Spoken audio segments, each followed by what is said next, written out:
Hey guys, so here before we get started, some LAN party madness coming up. I'll finally be doing another Twitch stream. My lousy internet at home will be forgotten. I'll be at a friend's house. There's your times. We get some giveaways of at least one game. Let's see if we can get some other stuff before then, but it might be too tight. We may have to do it some other time, maybe later in the summer. Now, that's not why we're here. Right now, we're here to talk about Space Marines. So, alright, so everyone is going to start the match with some scouts and their hero. Scouts are pretty dependent on their upgrades to be effective. Especially late game, and you'll see some of the reasons for that here coming up. Alright, so all the upgrades that the scouts can purchase are separate. So the shotguns are one purchase, the sniper rifle is separate. You won't be able to buy one if you have the other. And here you see an example where the scouts are going to be fighting, wishing they had their shotguns. Not very good at taking down a squad of heretics. Didn't even bleed them a model during their charge. So they need upgrades to fight on their own. But they usually work better together as well, and you'll see an example of that afterwards. Terrible in melee as well, which you just saw there. So they have a couple of tools to deal with that, and you're going to see a few examples of them starting here with shotguns. That will help keep units down. It suppresses them temporarily as well, the courage damage coming in there. And you can see they also have grenades and can stealth. Now, all these things are separate. And because of that, you can sort of mix and match your scouts. Here you see an example of shotgun blast. They're all stunned. Grenade on the other squad, and that's a dead heretic squad. So you can do things with them and really sort of mix and match your play to suit your needs, depending on what else you have on the field. Sniper rifles are also available for them, so much like the Vindicare Assassin from the previous video. You're going to see him dealing a lot of damage from range and picking off units that are in cover. Alright, so now we have Tactical Marines. So this is the backbone of your army at the start. They are the sort of tougher unit that you're really waiting to quickly buy at the beginning of the match, much like CSM. Now, they're the counterpart to CSM. You're going to see them fighting each other here. Typically, with the Kraken bolts, it's going to be the tacticals that win the battle. Here out in the open, as you can see between the two, if they're running towards cover or something of that nature, with the Kraken bolts active, they're going to be taking way more damage on the Chaos side. The Chaos squad does a bit more in melee, and then other than that, you know, they're pretty similar in their makeup and all that. But the range damage is much better from these tacticals. Now, they can upgrade to different weapons. Unlike most other squads, if they purchase one weapon, they can then purchase another, and they can then go back and purchase the old one, but they will have to pay requisition and power again. Unlike with a hero, where your buyback is free, it just takes some time to reapply. So here you see the plasma. About 3 or 4 plasma shots is usually all it takes without a miss to take out a model like a Chaos Space Marine with a plasma gun, and you can see they are going down pretty quickly here. Alright, now the Flamer is the next weapon. This is the only one that's purchasable in Tier 1, and it's basically the best tool you have in your toolbox as a Space Marine player to bash power. You can get the attacks in on the back lines with the Flamer, and during an engagement, bash power. A couple ways, obviously, you can do that. Normally, you would not want to cap, but because Space Marines have fast capping in their unit cards here with the tacticals, you can get away with that. That's not something you normally see in the rosters. Chaos don't have one. Ordo Malleus, don't have one. So that would be your first example there. So as you can see, they're dealing tons of damage to units in cover. It does bonus to units in cover, even though these guys are not normally super worried about flame damage, unlike something like a Guardian squad of Guardians or something of that nature, Imperial Guardsmen. The melee damage here, again, as I mentioned before, higher on the CSM, so they're actually able to take a model once it gets down to brass tacks in there. Last weapon is the missile launcher. It's a bit of a strange one because, I mean, it has no snare, so they're not able to really take out a vehicle by themselves. You see a lot of players buy them, but they're only really just to help support your AV. So here's the other upgrades that you can get as a tactical. First of all, the Sergeant, here's his loadout. He's doing a bit more damage in melee, to say the least, than the rest of the squad. In fact, I'm going to purposely throw them up against 3 CSM, like a full squad of CSM, with one of their units missing here in this squad. So you can see the difference. It's quite obvious. The red helmet there, I just noticed, for all you Ultramarine fans out there, can understand why he's wearing the red helmet as the leader. So this is going to be another example here. You see they shoot, they don't hit the tacticals with the missile launcher. Very hard to hit small units. No fire on the move for the missile launcher either, so they don't get a shot off with that before they get into melee combat. Chainsword, as you can see, is helping them. They're still kind of losing the battle. Oh, until that special, and it allows them to get out of there. So, they can be upgraded when they have their sergeant to a Stern Guard squad. The Stern Guard have different ammunition types that lets them deal different types of damage, as well as the same buff, and they shall know no fear, that the regular tacticals have, which I'll show you an example of here in a moment as well. Now, even if the squad is not full health or full models, you can upgrade to this and get a full model Stern Guard squad, so great for replacing missing models that you don't want to pay for. You're going to see the example here against the light infantry, the type of damage that these particular rounds do. These are the Hellfire bolts, so they deal lots of piercing damage as well as piercing damage over time, which is why they're doing so much more. It does help against commanders who are retreating as well, to help sort of take them out. And you'll see another model here is going to go down and retreat, leaving only their leader. And they took quite a bit of damage from heretics. So again, not a great melee squad, the Tactical Marines. Alright, so here you have them fighting a Dreadnought. This is because they have Vengeance rounds loaded. It's going to allow them to deal more damage to vehicles. In addition, this type allows them to deal additional damage to the super heavy infantry and building types of armor. Okay, so they're going to actually close in here now with Kraken penetrator rounds, no jokes please, and actually no, this is the one where they're using the dragon fire bolts first, so you'll see these first. This is actually dealing damage to units in cover, much like a flamer would. I guess they're exploding behind the squad to deal damage, but yeah, basically it ignores cover and deals them a full amount of damage. So here you'll see them using, and they shall know no fear. They had Kraken on, just like the Kraken rounds from the regular attack squad before that happened. But they're a permanent use instead of just a delay. And they shall know no fear needs a sergeant. The Stern Guard squad always has one. Sergeant's the last guy who dies, and it'll always change if the one who had the flag and is the quote-unquote sergeant takes the beating. You see them doing a lot of knockback. They're slower as well, and they receive less damage. They gain suppression, immunity for 20 seconds. But still not enough to win them most melee fights if it's not in a pinch sort of thing. Alright, so next we have setup teams to go through. This first one here is going to be just their Devastators. It's very similar to Chaos Havocs in that there's a Heavy Bolter, there's a Las upgrade. Alright, and although there's no autocannon, there's the Advanced Targeting, which turns on some Vengeance rounds, which you'll see here in a moment. So, on the left is the Vengeance rounds guy. He still has a Heavy Bolter attached. The other one's the Last Cannon. He gets the Snare. So when the Vengeance rounds are activated, they deal an additional amount of damage to the vehicles. It's an additional 900% to vehicle armor. So for 15 seconds, but it no longer suppresses during that time. So obviously, because this is some new armies here, we have to do some new globals. That first one you saw is Laramyn's Blessing, which will revive all the commanders on the field who are allied. So if you're in a 3v3, this is a great hero to have if you really want to back up your teammates with some healing. Doing it through the APO. It does cost red, but no other resources, so maybe not quite as useful in a 1v1 game, but certainly in a pinch it can be. So he sticks around for a lot of the rest of this match while I test out the armies because he helps me stay in the field. That APO, especially with these guys, these are the assault squad. Much like your Raptors, if you're playing as the Chaos players, they have a jump. When they land, they actually deal a knockback instead of suppression damage, which is also very useful. They have this, the Thunder and Lightning upgrade, which will give them a Melt-A-Bomb. Melt-A-Bomb does do quite a bit of damage to vehicles. It's a little bursty, obviously, because there's a long cooldown, and snares them as well. So you can see, well, you know, maybe about an eighth or a tenth of the armor off that walker, you know, immediately from the bomb, so to speak. But the snare is the most important part for them. They have a couple of other upgrades. First, the Sergeant will give them one, as you see, the jump. comes in. He's the only guy in the squad as well who has power melee. The rest are just regular melee.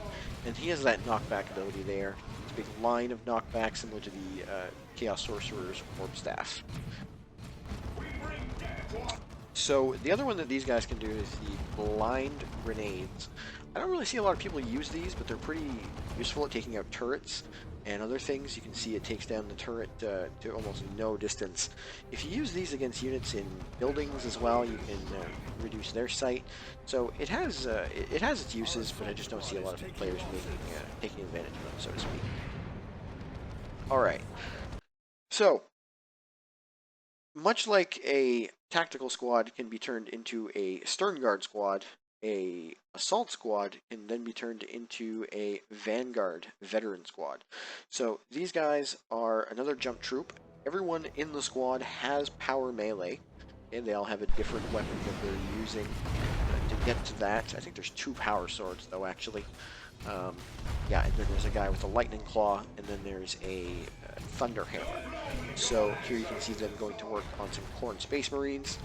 It looks like they take out a model pretty quickly and isolate him. That's usually how it works after a jump, and then they close the gap. Now these guys are not immune. I mean, they still have a certain amount of hit points, and are very vulnerable to power melee. So the Khorne squad actually takes a model off of them, but otherwise the squad is healthy enough to finish them off with 3 models. Alright, so these guys do have one upgrade that you can purchase, unlike the Stern Guard.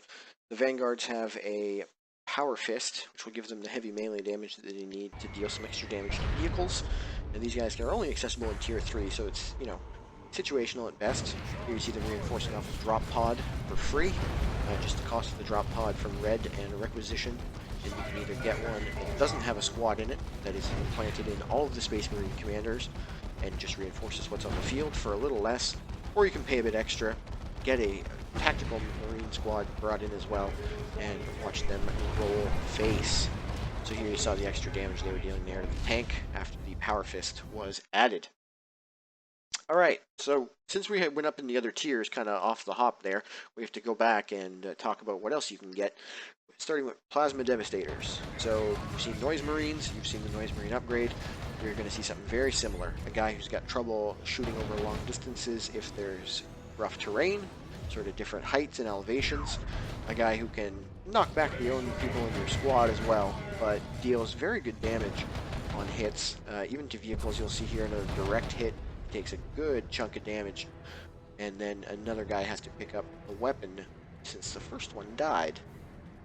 Now, these guys don't actually cost any power to build, which is important and also very nice, so that you can have something like this out on the field and not have to worry about spending any power if you're trying to save for something when you're in Tier 2. So now you see them fight some heretics. Not much of a fight, really, unless the heretics can flank them, because they are not doing a good job on that PDEV. Now, a few different types of dreadnoughts exist for the Space Marines. One of them is going to be coming in at the end of the video, so you have to stay tuned for that guy. But first, you're going to see the different ones that are purchasable by all the players. So this is another Tier 2 unit. He's got a bunch of different abilities, depending on his build and what you have on him. When he comes out, he is full melee. You see him there, he's got 2 fists, he's got a flamer underneath, and there's the Emperor's Fist ability, a knockback, a stun. You're going to see him, actually, I don't think it actually went off on that one. You'll see it probably in a later portion. But they are very good at dealing with high number squads because of splash damage. And yeah, you don't want to be an infantry unit without some pretty powerful melee getting anywhere near a dreadnought. Now, the inspiration buff that goes off is a bit contagious and will affect all of your friendly units. It basically gives them a variety of abilities to help make them a bit better, suppression immunity temporarily, and I believe also a bonus to the amount of courage that they have at the time. Okay? So, obviously, those are very important. Oh, yeah, and here you'll see him bashing power because of his flamer. He's actually taking out the one behind it as well, even though he's not attacking ground, so I'm not sure if that was a bug in this particular instance, but he was actually damaging all of them, which is really strange. Not something you would typically see happen. Yeah, so as I mentioned before, the Inspire. Well, first let's do this assault cannon barrage, which you saw there. When he's armed with the assault cannon, he doesn't have the melee resistance aura anymore, so he will take more damage from melee, like this guy here. The assault cannon is not especially good against vehicles, but it's great against infantry, and super heavy infantry like Terminators will get hit pretty much every time. Okay, now the Inspire I was mentioning before, it also does increase the damage of the unit that's inspired. And it's a 20-second long effect. Now you can upgrade these dreadnoughts with something called the Dark Agent technology to make that inspiration buff even better, okay, and give the dreadnought more health. So if one dreadnought's fighting another, unless he stays melee, if he wants another anti-vehicle weapon, he needs to use this thing. This is the Multi-Melta. It's very bursty, deals lots of melted damage. Problem is, again, it's a ranged weapon. He loses the melee resist aura, takes additional damage, and you'll see here that with just one melee fist while fighting a Mark of Khorne dreadnought, this guy will go down too. There was no repairs done in between the two of these, so if you, there you saw it, if he engages them separately, one Mark of Khorne dreadnought will take out two weapon upgraded dreadnoughts. Here you see him fighting some infantry with that multi-melta. It's not a guaranteed hit every time, especially on the move, but when he hits, he can deal some pretty good damage to just regular infantry like these Chaos Space Marines. Alright, so he would actually probably deal more damage to them in melee, but while he closes on them, it's definitely a worthwhile cause to shoot them with the things.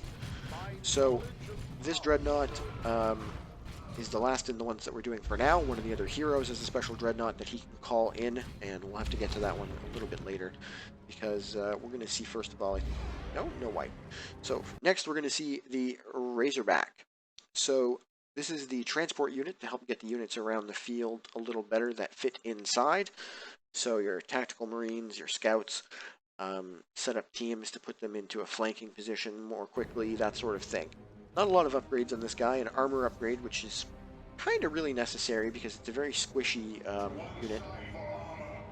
But it does have one ability, which you'll see in action here. Obviously, it's very quick because of its light armor in the sense of what tanks normally are. So there's a smoke bomb that it can drop. Basically, what the Razorback smoke bomb does is it reduces the damage received by all units that are inside the area of the smoke by a full 80%, and the suppression damage by 90%. Now the damage going out is similarly reduced, so keep that in mind when you're using it. It's not a I win button for ranged combat, okay? Now to give you an idea of how squishy this thing really is, it gets hit by one normal tank shell, and I think 3 punches from a Mark of Khorne dreadnought. Some of them are rear armor. That was enough. So there is a sort of sub-commander that's involved in the Space Marine Army. You see him here, the Librarian. Now, as you can see, 70 power in upgrades, and you can buy them all. He's capable of holding all the upgrades at once. It makes him very energy intensive. He's very micro intensive. That's besides the fact that he costs 60 to build already, so he's a big investment, but he has a lot of abilities, and you can really make them pay off. That first one he starts with, Quickening, sort of ran in there. He fires these psychic bolts, which actually end up dealing plasma damage instead of psychic damage. So anyway, the next thing that he has is a teleport ability. The Psychic Hood will allow him to use the Gate of Infinity.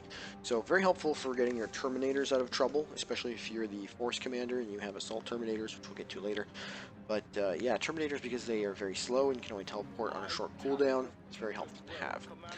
Another one of his upgrades is that Force Staff. That will give him a very special ability that you're going to see him use here, but he doesn't have to get too close to use it, but I kind of wanted to show the effect of the building as well. So here you see him use the Force Barrier. You point the direction you want it to go in to fire and forget, so you can get out of there.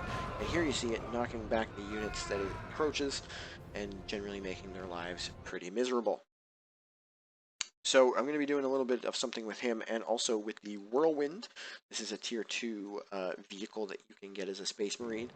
It has a lot of interesting sort of field presence to it. So first you'll see what I wanted to show you from the Librarian first, which is moving these guys up and enabling them to fire without having to set up Veil of Time. So he's able to get in there, set up a heavy weapon squad, and then teleport them out with Gate of Infinity. And they stay set up as well, sort of move them afterwards. That's also just to show how long the Veil of Time movement speed buff lasts. Alright, so this time you're going to see the missiles from the Whirlwind. The Whirlwind is capable of knockback with all of its missiles. It fires 4 per barrage. It's got a pretty good range. It doesn't deal a tremendous amount of damage with the missiles, but it can be pretty devastating to light infantry and groups like heretics and stuff. It's very fragile, so as you see a tank sneaking up on it here is pretty much all it needs to take it down. It is capable of firing a on-cooldown weapon called a Hunter Killer missile. It's an AV weapon, but its regular missiles, as you saw there, against a tank pretty much have to hit rear armor to do any damage, and it's not a reliable or dependable source of anti-vehicle. That's pretty much all we have in Tier 2, so we're going to move on to Tier 3, where there's Predators. These Predators are pretty similar in the get-go from the ones that come from the Chaos Space Marine Army. They have side bolters. There's a cannon on the top. You see 2 of them fighting it out here. Neither of them have upgrades. Now the Predator with the last cannon here now is an upgrade. And it can also get an extra armor upgrade, and obviously making it much more durable and dangerous to other tanks. Great AV source in Tier 3. Faster than the Chaos one right at the gate, and if not, pretty close. I'll confirm that maybe in the notes or something here once this one's done. So, the Land Raider that you saw from the other 2 sort of heavy armor videos that I've done have had some pretty interesting abilities. This one here does as well. There's the Frag Assault from the Land Raider Redeemer. Those side flamers deal courage damage as well, so infantry has a really hard time getting up close to this thing. And those are the multi-melta. It's not doing a tremendous amount of damage, as you see. So this one does need a lot of support. It's also a reinforcement beacon, which can be retreated to by other units. There's an example of that when we do the tech marine later. And although it can carry units as well and has an aura like the others do, it's not my favorite of the group, but ever since they did add the suppression, I do admit it's quite a bit better, especially at dealing with knobs. Alright, Terminators are up next. Every one of the heroes can summon a Terminator squad for red, as well as power and requisition. They have 3 different types of specialized weapons. You cannot switch between them like you would tax or anything else. So here you see some of their abilities. They have a teleport, but it's not attached to their energy. In fact, these guys have no energy. So, starting out here, you see a missile barrage. Now, those are the only times those missiles can leave the sort of missile dome. There you see the sort of autocannon attacks. You see the autocannon again, this time against something that isn't vehicle armor. This is super heavy infantry armor. And that Terminator squad is going to take quite a bit of damage up close in melee here with this Great Unclean one. So, you saw the assault cannon, what it can do, it's quite a bit more piercing range damage. Very effective against infantry targets, and it has a good range as well. Not much suppression damage, but it does say in the codex here that there are some, so at least you'll be dealing a bit of courage damage if you have a heavy bolter set up. You're probably going to be able to suppress units on point-and-click command at that point. Okay, now this was just to show you that although these guys do have pretty powerful, heavy melee damage, power fists, each of them, they are still no match for a super unit on their own. They do need support. They are not a true super unit in that sense. Space Marines really do have to stick together, since these guys also grant inspiration. I think that's all the proof that you really need. You're going to see what a Cyclone Missile Barrage called is going to look like here. If it had hit that thing with more of the missiles, it probably wouldn't have gotten any closer. Somehow the fat bastard got away from them. So, like I said, these guys can teleport. It's not on an energy-based cooldown, so when they do get out of there, it's just on a cooldown.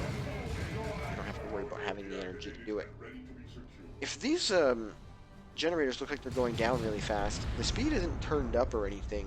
That's just how much damage the Heavy Flamer does to generators. As you can see, it pretty much wrecks that whole farm in the blink of an eye. So if in the late game you still feel like you can go either way, you want to keep your enemy off power scale, then you can certainly do that. Here you see them using their Cleansing Flame ability, and behind the fatty there, it kind of looks like he's farting all these flames. Cleansing Flame will basically deal fire damage every second to units caught in its path. Now, there are regular bolters as well that you see them firing there. You deal pretty good piercing damage. Those missiles, as you see, are also dealing courage damage and suppressing units. Now, you're going to see a few things in conjunction here, because right now the APO, or Apothecary, is in tight with these Terminators. The inspiration buffs are going off because the Terminators are killing heretics, and the APO is becoming very happy by this, and it pleases him greatly. Although he does get knocked back some, he's still capable of healing himself, making him a pretty durable commander in a way. He does have one of the lowest hit point totals of any of them. And look at that, he just used one of his globals as well, which is called Angels of Death. It makes all infantry take 50% less damage and ignore all knockback for 15 seconds. Very helpful for dealing with sudden attacks or at the end of an attack to help make sure you don't lose models, that sort of thing. So the APO, he's got a lot of different tools in his belt as well. We're going to go over as much of that as we can here right now. Starting out, just vanilla really is what you saw him just a moment ago when he was fighting the Chaos Lord. So he didn't really have any war gear equipped or anything like that. And at the start, he basically does the same damage as a member of an ASM squad. I think maybe his bolt pistol might be a tiny bit better. But he's just another ASM model, if it weren't for the fact that when he starts out, he can heal. And he also has a healing aura. Now, the first weapon you're going to see him using there is the Sanguine Chainsword. It's a heal on hit. It gives his bolter a heal on hit as well, but it's at a reduced rate. He does get some additional, let's see here, is it charge distance? Yeah, the charge distance for the character goes up as well. So that's very helpful for him to dish it out. Now, you saw some knockback there as well. That's from another one of his war gears. You're going to see a lot of them being used in conjunction here during these little combat sessions that the APO takes part in. Purification Rites is a knockback when the heal is activated. There's the Armor of Purity, which is just to reduce the cooldown of the heal and give him some bonus stuff. You saw his knockback there from his customized Storm Bolter, as well as the Grenade Throw from Purification Vials. So, Purification Vials, as you can see, sort of a farty, nurgly AoE grenade, dealing all kinds of damage. So that ranged weapon that you can equip him with does do knockback when it's activated, the ability Full Auto. And here you see him getting involved with the Chaos Lord with his Power Axe. Now, the Chaos Lord is in a lot of trouble here because his energy is being drained by that Power Axe. That's the beauty of the axe.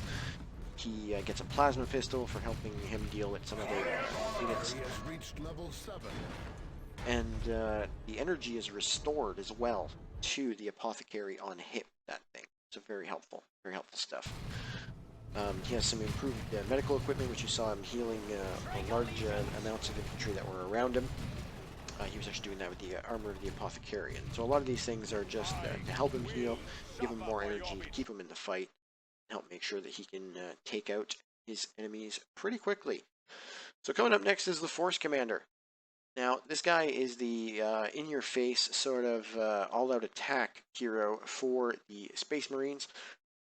His globals are more focused on murdering things as opposed to staying alive, like the APOs.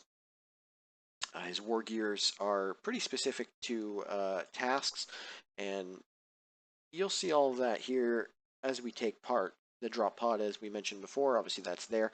He starts out with a battle cry, which makes him immune to knockback. He performs a special attack with all of his attacks. That 15 seconds that the battle cry is active on the Force Commander feels like an eternity, especially when your heretic models being knocked halfway across the map with each swing, as you can see here. So this is with no upgrades on the Force Commander. Very capable of defending himself. It's a huge pain to deal with in the early stages. You know, he can do this to any number of squads with the right amount of support, but you know, obviously his health pool isn't bottomless, so he will eventually take a good amount of damage. He is susceptible to knockback when Battle Cry is not active, because he's not in Terminator armor, so there is some care that can be taken here. You can see he's equipped a lovely shield to protect himself from the enemy that drains energy on hit, and he's getting himself caught into melee with that. Mid-fight here, you're going to see him upgrade to the Power Sword, so that he deals power melee damage, very effective against these Chaos Space Marines. In the meantime, it is just piercing, so although he's knocking them back and dealing a good amount of damage, it's not as much as it's going to be here in just a moment. He also has Artificer's Armor on right now, give him some more health regeneration, and energy. So that's more of a sort of all-around good war gear that is usually the purchase unless you're really trying to get a speed boost from the other armor, which actually just grants him an increase in speed. So here he's got the Battle Cry active. Cut through one squad, he's got another one pretty much at his mercy here with that Power Sword. And as you can see, all of the attacks that come in, again, when it's active, are specials. You're activating that shield to try and stay in the battle here. So his first global is for the Emperor. It's the only one he gets in Tier 1 other than the drop pod. When it's activated on a squad, they do deal more damage. Then we see a lovely bonus damage grenade from Scouts. Yes, it works on grenades, it works on setup teams, it works on just about anything. Now, Force Commander here has another war gear active. This is his Chain Sword and Storm Shield. I almost had to practice that a few times. Gives him the defend ability. So any units that are near him will be essentially immune to suppression and receive 50% range damage reduction. Drains energy from him per second and costs to activate, so we can't keep it on forever. Here you can see him with the teleporter pack getting in behind all these grenade launcher heretics, and the Thunder Hammer, which is the bringer of doom of blobby armies. Every time there is a battle against Tyranids, you're going to see this guy want to take out the Thunder Hammer. He wrecks squads with it, and as you can see, there's tons of knockback on it. Battle Cry, it is just disgusting. This guy had to be nerfed many times since retail because of that disgusting Thunder Hammer. Now, he can't do much against this tank with it, so instead he's going to switch to the Power Fist here. You're going to see the Power Fist has a special ability. It is Flesh over Steel, which will stun and prevent a tank from firing. Get some nice rear armor fists on it here as he begins to fist this tank right in the exhaust pipe, I guess. And you can make pretty short work with tanks. It's not the best anti-vehicle purchase for Tier 2. I mean, honestly, your last cannon is your most reliable. You can micro it right, but there you have it. So there's most of what he gets. We're going to go over the rest of his craziness here in a moment, but he also has another global where he calls in a separate set of Terminators. He gets the regular ones, and he also gets these guys. These are Assault Terminators. They get extra health from those shields, as well as big, nasty power hammers that are capable of dealing heavy melee damage. And they can pretty much take out walkers whenever they feel like it, much like Paladins can.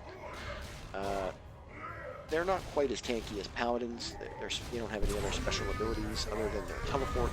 So there's not a whole lot else going on, but it's scary nonetheless. Here you see them fighting a tank with power claws. Not very effective because the claws are for infantry, and it really shreds them. But against vehicles, it does take quite a bit longer, as you can see here. Now this is a Nurgle one. It also has melee resist. Maybe not the best example, but still. Much less damage versus tanks. But since you probably want to see it, let's see what kind of damage they do in melee. I know we went through this with the Lightning Claw Chaos Terminators, but this is just delicious. And down they go. Now, the Force Commander can also equip Terminator Armor. It gives him Terminator Armor and a retreat ability. He automatically gets a teleport. He keeps his drop pod, and of course all of his globals, as well as Battle Cry.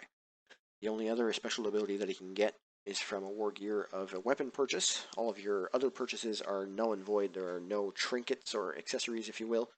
Only weapons. You see Lightning Claws, a heavy flamer, an autocannon, and just his starting bolt pistol. And I believe Fist of Doom default? Oh no, it's Chainsword. No, that can't be right. No, that's the regular Forces Commander. Yes, and here you see him burning down some gens. Yeah, it's the Fist. And here you see him burning some gens down pretty quickly. Again, the heavy flamers are quite good at this, but you got to be Tier 3 to get them, so I'm not sure how much power bashing we'll be doing in Tier 3, but you never know. Here you see what the Fist looks like for damage in the Terminator set for doing damage to a vehicle. It really nails this Predator until it gets the Mark Normal upgrade, and then it will be a bit less. So there you see the assault cannon barrages of the Force Commander. There's no actual special ability. It's just tons of piercing damage, which at this point pretty much brings the Chaos Lord to his knees in 3 barrages as he charges in. One or two fists here, and he's pretty much done for the evening. And here you see him with the lightning claws again. An anti-infantry weapon to the extreme. These things will take down absolutely anything in a jiffy, especially with Battlecry activated. And I know that while we're labbing this and, you know, stuff is happening, you want to see what it looks like when the Force Commander, dressed in Terminator armor with lightning claws, fights a squad of heretics. You know you wanted to see that if you hadn't already. And so there it is. Yeah, what heretics?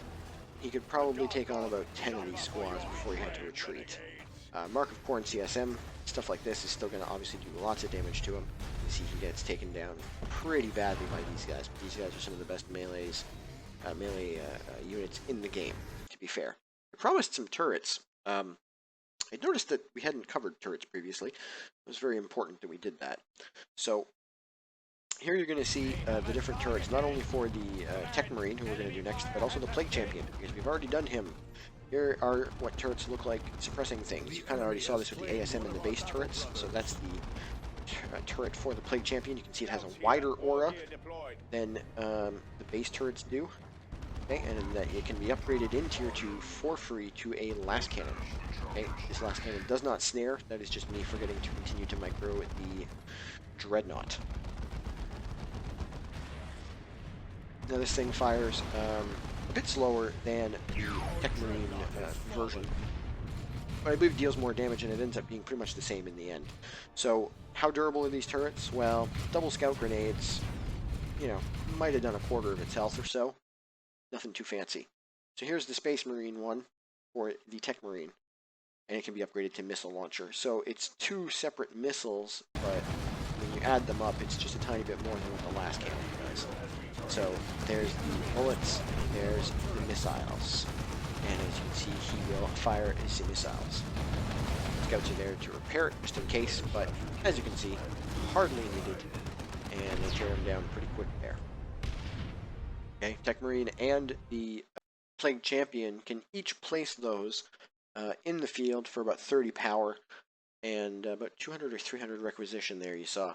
Now, the Tech Marine is also capable of placing another item on the field in Tier 1, a teleporter, a relay beacon. They're both 200 rec, 30 power. My mistake. Right the first time. Never doubt yourself, kids.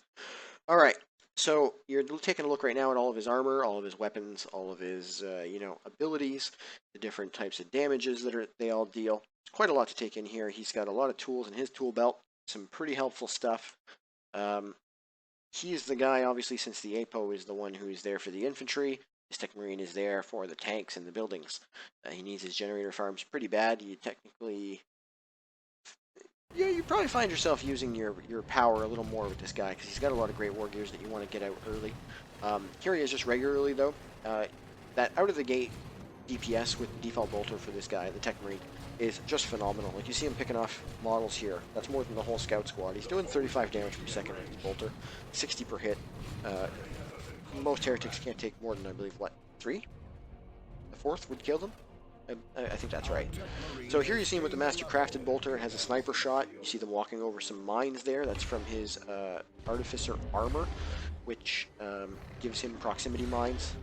Now, here you see him with the Orbs of the Omnicide. This is a vehicle stun, as well as basically stabilizing them and making them so they can't move around. You see him with the Melta-Gun really finishing them off there.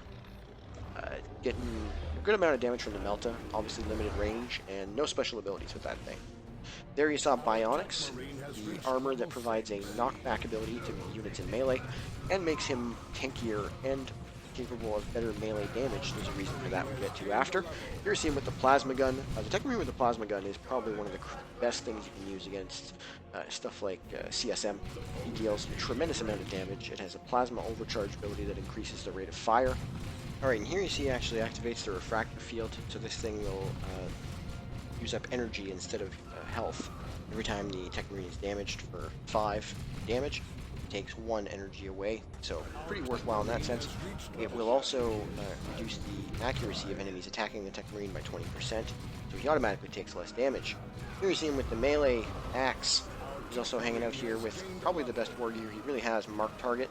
You saw it on them for just a moment there. Increases damage received by 40% on the squad it's placed upon, so then he runs in with the power axe, which deals power melee, and it's a very dead CSM squad. You can see him here chopping up all kinds of heretics too.